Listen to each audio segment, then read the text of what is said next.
അമ്മേ അമ്മേ എന്ന് വിളിക്കുന്ന കുറച്ച് വീഡിയോസ് ഇവിടെ കാണിക്കാമേ. മീനമ്മയ്ക്കായിട്ട് കൊടുത്തു വിട്ടിരുന്ന ഡ്രൈ ഫിഗ് ടീ ഒക്കെ കേട്ട്. നമസ്കാരം, പുതിയൊരു വീഡിയോയിലേക്ക് എല്ലാവർക്കും ഹർത്തമായ സ്വാഗതം. കെ ഫാമിലി ഓരോരുത്തരായിട്ട് ഇങ്ങനെ ഏറിലോട്ട് പൊയ്ക്കൊണ്ടിരിക്കുകയാണ് സഹോദരങ്ങളെ, ഓരോരുത്തരായിട്ട് പൊയ്ക്കൊണ്ടിരിക്കുകയാണ്. അതായത് ആദ്യം ഹൻസിക കൃഷ്ണ, ഹൻസികയല്ലേ പേര്, ഓക്കെ, ഹൻസിക കൃഷ്ണ വന്ന് അങ്ങനെ പ്രദർശിപ്പിച്ച് അങ്ങനെ ആദ്യം ഏറിൽ കയറി ഹൻസികയെ രക്ഷിക്കാൻ വേണ്ടിയിട്ട് ആ കുടുംബത്തിലെ ഏറ്റവും അഹങ്കാരിയായ മറ്റൊരു കക്ഷിയുണ്ട്, ദിയാ കൃഷ്ണ വന്ന് ഹൻസികയെ രക്ഷിക്കാൻ വേണ്ടിയിട്ട് വന്നു. അവസാനം ദിയാ കൃഷ്ണ ഏറിലായി. ഇനിയിപ്പോ ദിയാ കൃഷ്ണയെ രക്ഷിക്കാൻ വേണ്ടിയിട്ട് മൂത്ത സന്തതിയായ അഹാന വന്നിട്ടുണ്ട്. അഹാന ഇപ്പൊ ഫുൾ എയറിലാണ് എന്നുള്ളതാണ്, ഫുൾ എയറിലാണ്. ഈ കൂട്ടത്തിൽ ഒരുവിധം വിവരവും വിദ്യാഭ്യാസവും ഇത്തിരി മാന്യതയൊക്കെയുള്ള ഒരു കൊച്ചാണ് ഇതെന്നാണ് ഞാൻ കരുതിയിരുന്നത്. പക്ഷെ അങ്ങനെയൊന്നും അല്ല.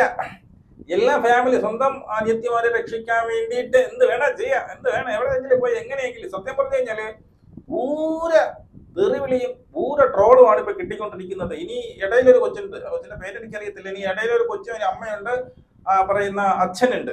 ഇനി ഇവരും കൂടി വന്ന് എയറിൽ കയറി കഴിഞ്ഞാൽ കെ ഫാമിലി ഫുൾ എയർ എന്ന് പറഞ്ഞിട്ടൊരു വീഡിയോ ഇടാമായിരുന്നു എന്നുള്ളതാണ്. പിന്നെ ലെവലിൽ നമ്മുടെ ഇളയ സഹോദരി ദിയാ കൃഷ്ണ അഹങ്കാരത്തിന്റെ കൊടുമുടിയിൽ നിൽക്കുന്ന, അഹങ്കാരത്തിന്റെ മറ്റൊരു മുഖം എന്ന് പറയാം. അവലെ അമ്മേ അമ്മേ മീനമ്മേ ഊനമ്മേ എന്ന് പറഞ്ഞ് വിളിക്കുന്ന വീഡിയോ ഒക്കെ വന്നിട്ടുണ്ട്. ആ വീഡിയോ നമുക്ക് ഇവിടെ വെക്കാം. ആദ്യം നമുക്കിവിടെ പറയാനുള്ളത് ഒരു കമന്റിനുള്ള മറുപടിയാണ് കൊടുക്കാനുള്ളത്. ഒരുപാട് പേര് കൊടുത്തിട്ടുണ്ട്, എങ്കിലും എന്റെ വകയായിട്ട് ഒരു സമാധാനം വേണം, അതുകൊണ്ട് മാത്രം. അതായത് നമ്മുടെ സാത്താന്റെ വീഡിയോയിൽ അവൻ എന്ത് ചെയ്തു, അവൻ ഈ അഹാന കൃഷ്ണയും അനിയത്തിയുമായിട്ട് വന്നിട്ട് ഒരു ഇന്റർവ്യൂ കൊടുത്തിട്ടുണ്ട്. അത് അതിനുമായിട്ട് ബന്ധപ്പെടുത്തി അതിൽ അഹാന പറയുന്നുണ്ട്, ഞാനെല്ലാം നോക്കിയേക്കിട്ടുള്ളൂ, ഇവളത്ര ശരിയല്ല എന്നിട്ട് ഇവളൊരു നോട്ടം, അതുമായി ബന്ധപ്പെട്ട് അവനൊരു വീഡിയോ ഇട്ടു. അതിന്റെ താഴെ അഹാന വന്നൊരു കമന്റ് ചെയ്തു. ആ കമന്റാണ് ഇപ്പോൾ വൈറൽ എന്നുള്ളതാണ്. ആ കമന്റിന് അമ്മയുടെ പൂര തെറി കിട്ടുന്നുണ്ട്. നല്ല രീതി തെറി എന്നുള്ള ഉദ്ദേശിക്കുന്നത് നല്ല രീതിയിലുള്ള വിമർശനം, വാ അടച്ചുകൊണ്ടുള്ള വിമർശനം, കൃത്യമായിട്ട് പഴയ സാധനങ്ങൾ വരെ പൊക്കിയെടുത്തുകൊണ്ട് കിട്ടുന്നുണ്ട് എന്നുള്ളതാണ്. ഓക്കെ, അപ്പോ നമുക്ക് ആ കമന്റ് ഒന്ന് വായിക്കാം. ഓക്കെ, ഇതാണ് ആ കമന്റ്. അവൻ പിൻ ചെയ്ത് വെച്ചിട്ടുണ്ട്. Just to go and get a life other than making content by spitting hate on others. അതായത് just to go and get a life, അതായത് നീ ഒരു ജീവിതം പോയി ഉണ്ടാക്കുക എന്നാണ് പറയുന്നത്. മനസ്സിലായത്? യൂട്യൂബ് നീ ചെയ്യാതെ നീ പോയി എന്ത് ചെയ്യണം, നീ പോയി നിന്റെ ഒരു ജീവിതം, നിന്റെ തൊഴിൽ ചെയ്ത് ജീവിക്കുക എന്നാണ് പറയുന്നത്. അതായത് ഇവരുടെ കുടുംബം ഏറ്റവും കൊച്ചുകുട്ടി മാത്രമേ ഉള്ളൂ, ബാക്കി എല്ലാ കുടുംബത്തിലെ മുഖ്യ A-Z വരും യൂട്യൂബ് വഴി ചെന്നിരുന്നാണ്, യൂട്യൂബിൽ വീഡിയോ ഇട്ടാണ് വരുമാനം ഉണ്ടാക്കുന്നത്. എന്നിട്ടാണ് പറയുന്നത് നീ പോയി വേറെ എന്താണ് ഈ പറയുന്നുള്ള വേറെ പിന്നീട് ജീവിതം നോക്കുമെന്ന് പറഞ്ഞു. കഷ്ടം മൊത്തം നിങ്ങൾ യൂട്യൂബിലേ നിങ്ങളില്ല എന്നുള്ളതാണ്. അപ്പോ others than making content by spitting hate on others. അതായത് മറ്റുള്ളവരെ കുറിച്ച് കുറ്റം പറഞ്ഞുകൊണ്ട് ഉണ്ടാക്കലെന്ന്. ഇപ്പൊ അനിയത്തിയാണ് മറ്റുള്ളവരെ കുറിച്ച് കുറ്റം പറയുന്നത്. അതായത് സ്വന്തം ഭർത്താവിന്റെ അമ്മ എവിടെ കിടന്നവളാണ് എന്നാണ് പറയുന്നത്. എവിടെ കിടന്നവൻ എനിക്ക് അമ്മ എന്ന് വിളിക്കാൻ പറ്റില്ല എന്നുള്ളതാണ്. അതിന് മുമ്പ് പല അമ്മ കുമ്മ എന്നുള്ളത് നമുക്ക് വെക്കാം. അപ്പൊ ആദ്യം അനിയത്തിയില്ലേ നീ അഹങ്കാരം പിടിച്ചു, അതിനെ ആദ്യം പറഞ്ഞ് മനസ്സിലാക്കി, എന്നിട്ട് മറ്റുള്ളവരെ ഉപദേശിക്കാം. അഹാന, മനസ്സിലായോ? ഇത് കണ്ടും കൂടല്ലോ. Waking up every day morning just to look at what someone who has no communication with you has done or said. അതായത് എല്ലാ ദിവസവും രാവിലെ എഴുതി മറ്റുള്ളവർ എന്ത് ചെയ്യുമെന്ന് നോക്കി നടക്കലാണോ നിങ്ങളുടെ പണി എന്നുള്ളതാണ്. ഇവര് രാവിലെ തൊട്ട് വൈകുന്നേരം വരെ in the day in my life, how I eat today എന്നൊക്കെ പറഞ്ഞ് രാവിലെ എഴുതിക്കുന്നത് തൊട്ട് ബാത്റൂമിൽ പോകുന്ന ഉൾപ്പെടെ കിടക്കണ വരെ എടുത്തിട്ട് സോഷ്യൽ മീഡിയയിൽ എടുത്ത് പണം ഉണ്ടാക്കുന്നവരാണ്. അതിനെ വിമർശിക്കുമ്പോൾ മറ്റുള്ളവരെ കണ്ടന്റ് നിങ്ങൾ എന്തിനു നോക്കുന്നത് എന്നാണ്. നിങ്ങളുടെ കണ്ടന്റ് നിങ്ങൾ മറ്റുള്ളവരുടെ ഫ്രണ്ടിലേക്ക് കൊണ്ട് ഇട്ട് കൊടുക്കുന്നത് എന്തിനാണ്? നിങ്ങളുടെ കണ്ടന്റ് സോഷ്യൽ മീഡിയയിൽ നിങ്ങൾ രാവിലെ തൊട്ട് വൈകിട്ട് വരെ കൃത്യമായിട്ട് എടുത്ത് പ്രസവം വരെ നിങ്ങൾ എന്ത് ചെയ്തിട്ടുണ്ട്, മാർക്കറ്റ് ചെയ്ത് ഷൂട്ട് ചെയ്ത് ക്യാഷ് ഉണ്ടാക്കിയവരാണ് നിങ്ങൾ. എന്നിട്ട് അതിനെ വിമർശിക്കും. കൊള്ളാം, അടിപൊളി, സൂപ്പർ എന്ന് പറഞ്ഞു കഴിഞ്ഞാൽ കൊള്ളാം, എല്ലാവരും കൊള്ളാം. മറ്റുള്ളവരെ ജീവിതത്തിൽ നിങ്ങൾക്ക് കമന്റ് ചെയ്യാം. അപ്പൊ നിങ്ങൾക്ക് കമന്റ് ചെയ്യാം, അഹാന സൂപ്പർ, നിന്നെ പോലെ വേറെ ആരും ഇല്ലടി എന്ന് പറഞ്ഞു കഴിഞ്ഞാൽ സൂപ്പറാണ്, നിങ്ങൾക്ക് കമന്റ് ചെയ്യാം. പക്ഷെ വിമർശിച്ചു കഴിഞ്ഞാൽ മറ്റുള്ളവരുടെ ജീവിതത്തിൽ നിങ്ങൾ എന്തുണ്ടാ നോക്കുന്നത് എന്നുള്ളതാണ്. അവർ ചെയ്ത തൊഴിൽ ഇതാണ്, മനസ്സിലായോ? അവരുടെ കണ്ടന്റ് എന്ന് പറഞ്ഞാൽ ഇത് തന്നെ. രാവിലെ ഇരിക്കുക, ഉണ്ണുക തിന്നുക ആരും എന്ത് കൊടുത്ത് എന്റെ പേഴ്സിന് എന്ത് എന്റെ പറഞ്ഞ. അപ്പം അതാണ് കണക്ഷൻ വിത്ത് എങ്ങനെ just to twist and turn it to give our channel a content and revenue. മനസ്സിലായി? എന്നിട്ട് അതിനെ ട്വിസ്റ്റ് ചെയ്ത് എവിടെയാണ് ട്വിസ്റ്റ് ചെയ്തതെന്ന് എനിക്ക് മനസ്സിലാവുന്നില്ല. ഈ പറയുന്ന താങ്കളുടെ അനിയത്തിയുടെ AI വീഡിയോ എന്നല്ലല്ലോ, AI വീഡിയോ ആണെങ്കിൽ ശരിയാണ്, നമുക്ക് പറയാം ട്വിസ്റ്റ് ചെയ്തെന്ന് പറയാം. പിന്നെ താങ്കൾ പറഞ്ഞതാണ്, താങ്കൾ ഇതിനകത്ത് പറഞ്ഞതാണ് അതിനകത്ത്, അതിന് നമുക്ക് ട്വിസ്റ്റ് എന്ന് പറയാം. എവിടെയാണ് വസ്തുതപരമല്ലാത്ത കാര്യം പറഞ്ഞത് എന്നുള്ളതാണ്. അപ്പോൾ നിങ്ങളുടെ പിന്നീട് അനിയത്തി ഉണ്ടല്ലോ ദിയാ കൃഷ്ണ അവിടെ നിന്ന് പറഞ്ഞിട്ടുണ്ട്, തള്ളയും തന്തിയാനും ഇല്ലാത്തവരാണ് മറ്റുള്ളവരെ പോയി തള്ളയും തന്തിയാനെന്ന് വിളിക്കുന്നത് എന്നുള്ളതാണ്. അതായത് ഈ ദിയ മോളെ എന്ന് വിളിക്കുന്നില്ലേ, അതായത് അവരോട് പറഞ്ഞതിന്റെ മറ്റൊരർത്ഥമുണ്ട്. ഈ ദിയ മോളെ എന്ന് വിളിക്കുന്നവര് മക്കളില്ലാത്തവരാണ് എന്നുള്ളതാണ്.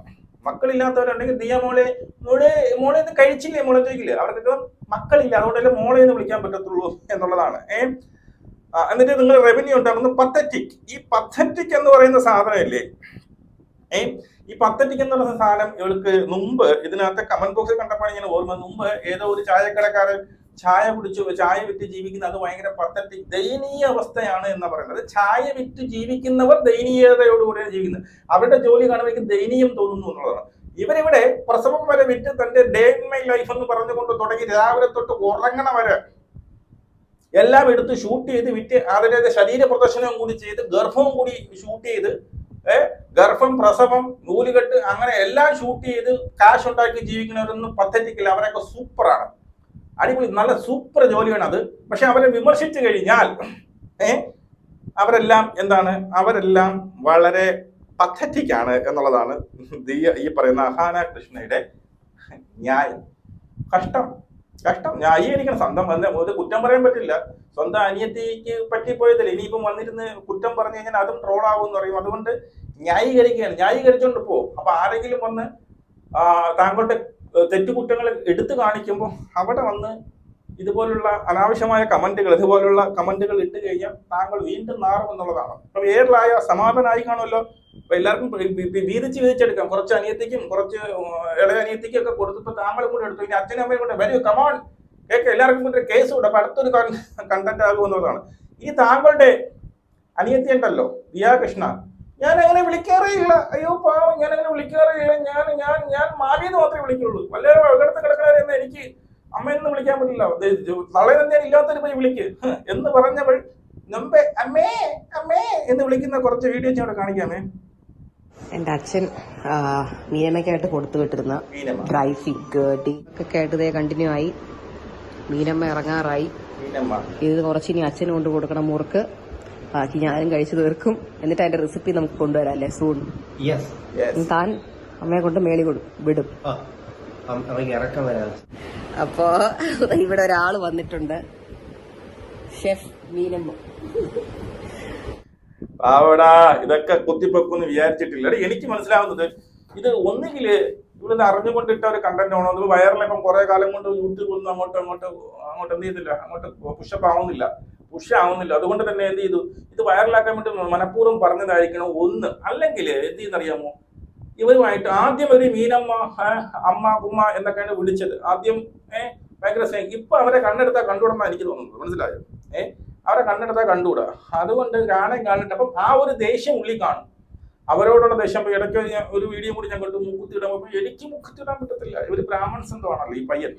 അപ്പൊ അവരുടെ ആ ഒരു കാസ്റ്റുമായി ബന്ധപ്പെട്ട് അവിടെ റിലീജിയനുമായിട്ട് ബന്ധപ്പെട്ട് ഇവര് മൂക്കുത്തിയിടും. അത് ഇടാൻ ശ്രമിക്കുമ്പോൾ ഞാൻ അപ്പൊ അത് പറയുമ്പോൾ തന്നെ അവരുടെ ആ മുഖത്തുള്ള മുഖഭാവം കാണാം. എങ്ങനെയൊന്നും നോക്കണ്ട, അടിക്കാനൊന്നും പറ്റും, ആ ഒരു ടൈപ്പാണ്. അപ്പൊ വന്ന് ഇപ്പൊ അമ്മായി അമ്മയെ കണ്ണെടുത്താൽ കണ്ടുകൂടാ എന്നുള്ളതാണ്. അതുകൊണ്ടാണ് ഉള്ളിൽ കിടക്കുന്ന വിഷം അല്ലെങ്കിൽ ഉള്ളിൽ അവരോടുള്ള നീരസമാണ് സത്യം പറഞ്ഞു കഴിഞ്ഞാൽ അറിയാതെ പുറത്തു വന്നത് എന്നുള്ളതാണ്. വല്ലയിടത്തും കിടക്കുന്നവരെ എനിക്ക് അമ്മയെന്ന് വിളിക്കേണ്ട കാര്യമില്ല എന്ന് പറഞ്ഞു. എന്നിട്ട് അത് എഡിറ്റും പോലും ചെയ്തില്ല എന്നുള്ളതാണ്.